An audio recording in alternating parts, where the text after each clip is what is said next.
Bienvenue à toi dans cette nouvelle vidéo et aujourd'hui on va tout simplement voir quels sont les meilleurs compléments alimentaires pour prendre de la masse que tu peux prendre directement et mettre en place après cette vidéo et on va voir aussi les pires à ne surtout ou en tout cas à ne pas prendre pour de un économiser son argent et éviter de perdre du temps. Donc tout d'abord, si tu veux prendre de la masse, sache que moi et mon équipe, on ouvre exceptionnellement des créneaux dans les semaines prochaines pour te permettre de réserver un appel de coaching offert.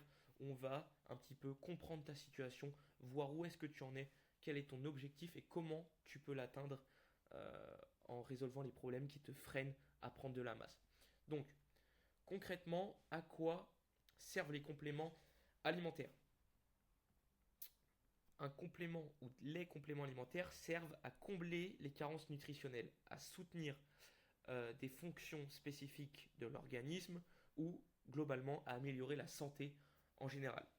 Donc, ils sont pris, c'est dans leur nom un complément, ils complémentent une alimentation équilibrée. Ça ne remplace pas, par exemple, un repas. Bien évidemment, ça paraît logique, mais je préfère quand même le préciser. Donc, est-ce qu'ils sont obligatoires en prise de masse? Je connais des gens, je fais beaucoup d'appels avec des personnes qui me disent non mais moi je veux faire naturellement, sans protéines, sans rien. Du coup je leur demande mais est-ce que tu sais même ce que c'est de la protéine, hein, parce que là il me parle de protéines en poudre, est-ce que tu sais ce que c'est? Bah non pas vraiment mais bon c'est pas naturel. La protéine en poudre, et c'est ce que je dis tout le temps, c'est comme si vous mixiez des œufs,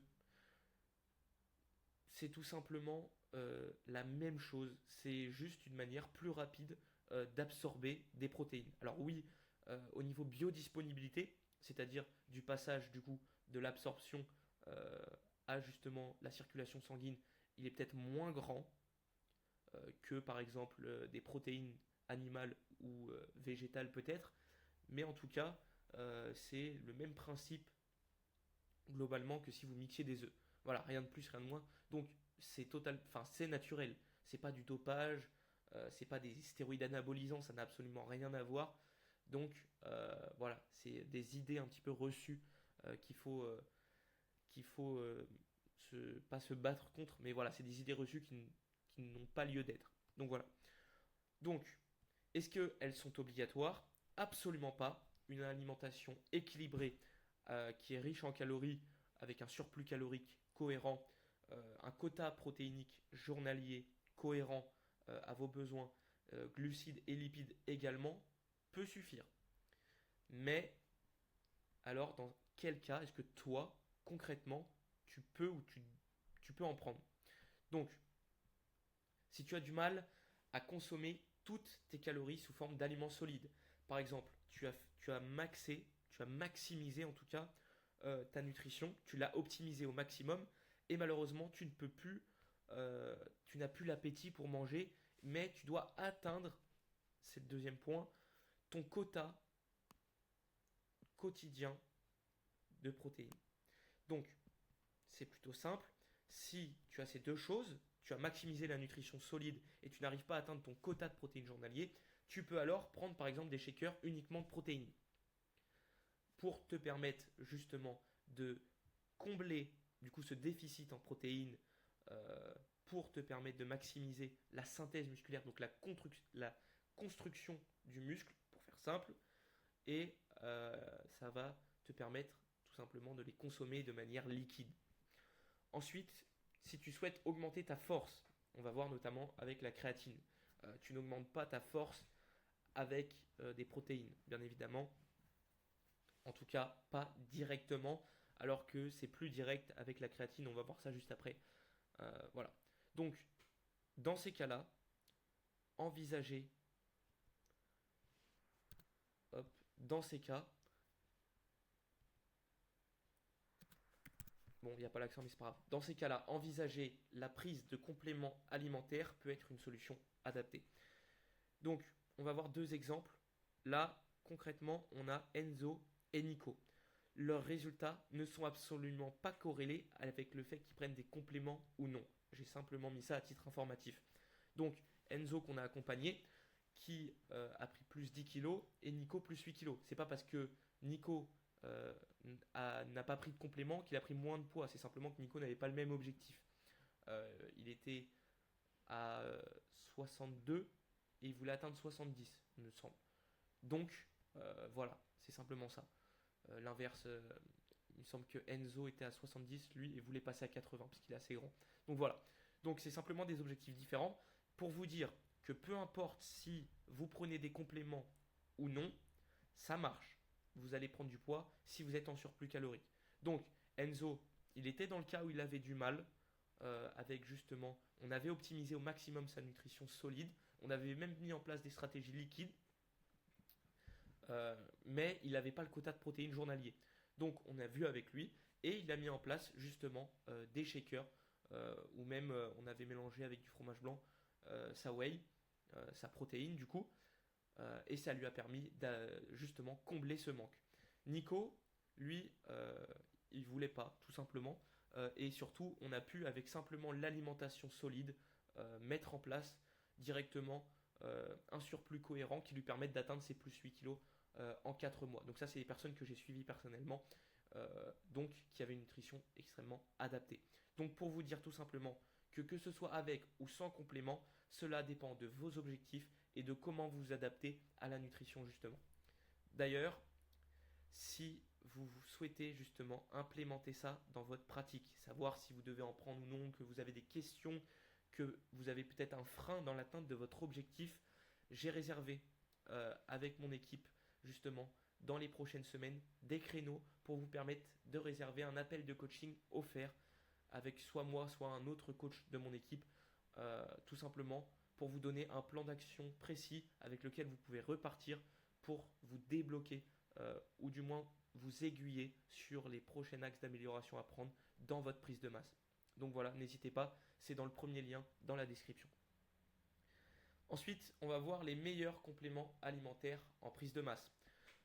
Certains peut-être sans doute déjà, moi il y en a deux que j'ai utilisés et que j'utiliserai certainement par la suite également, les protéines et la créatine. Donc c'est simple, la protéine, je vous l'ai déjà expliqué, c'est pour combler un manque de protéines qu'on ne peut pas combler par l'alimentation solide. On peut mettre ça en place.